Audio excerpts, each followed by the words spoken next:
Hello everyone, welcome to my channel, Being Practical. Today I'm going to talk to you guys about my progress on the deck. They're replacing a lot of the boards and that. So I'm going to talk about a few things, few mistakes, few things I've done, things I've learned, and hopefully the mistakes I made, you guys don't make them. And just talk about the progress. So here we go, I'm just going to turn the phone around and we'll talk about it.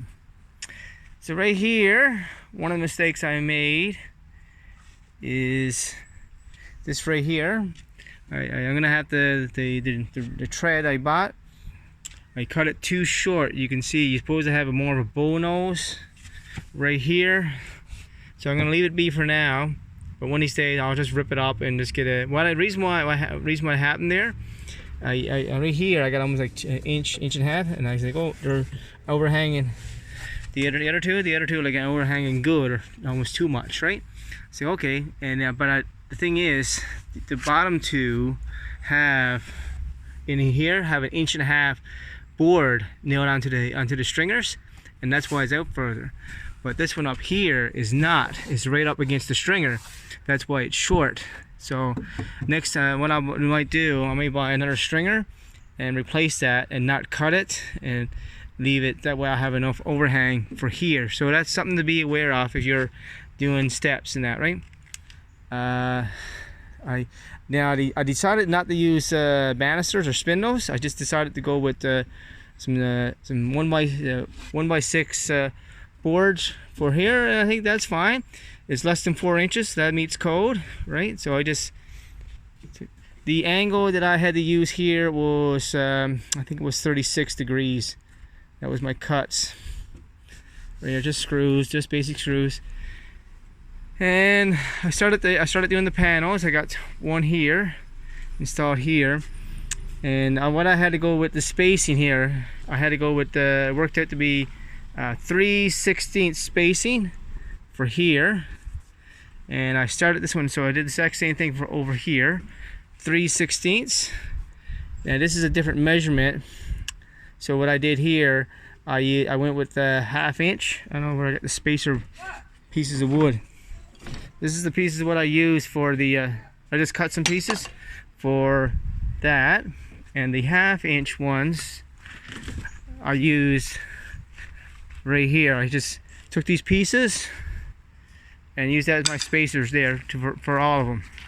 So yeah, so that's the latest and greatest for progress on the deck. Any comments? That'd be great. You know, oh, it's one thing I'm going to talk about too.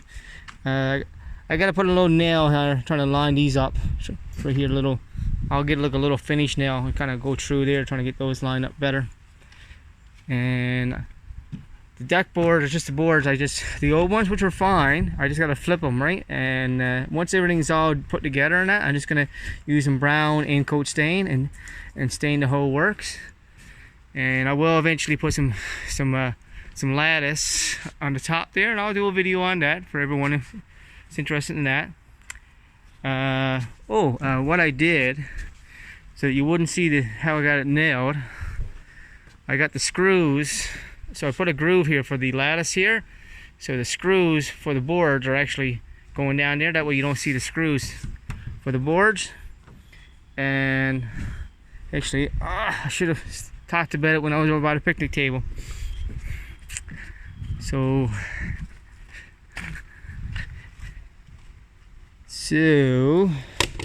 yeah, it's just over here. So this is the bottom board here. So I don't know if you can see it in the camera, but I got a faint line, pencil line, draw down the center here. So that's the bottom board. And the boards, I made a groove with the table saw down through the center. So the boards will sit in here, and the screws will grow in here. So board will sit in here, and I'll put the screws right in here, and that way you won't see the screws in the panels. Anyway, so hopefully that's the update on the deck. So that's about it for my little video. Those are new to the channel, it's called Being Practical. The reason why I call it that, because figure I can help someone, you know. Anyways, if you haven't done it already, like leave a comment, share, and subscribe. Thank you for watching my little video, everyone. Thank you. Bye.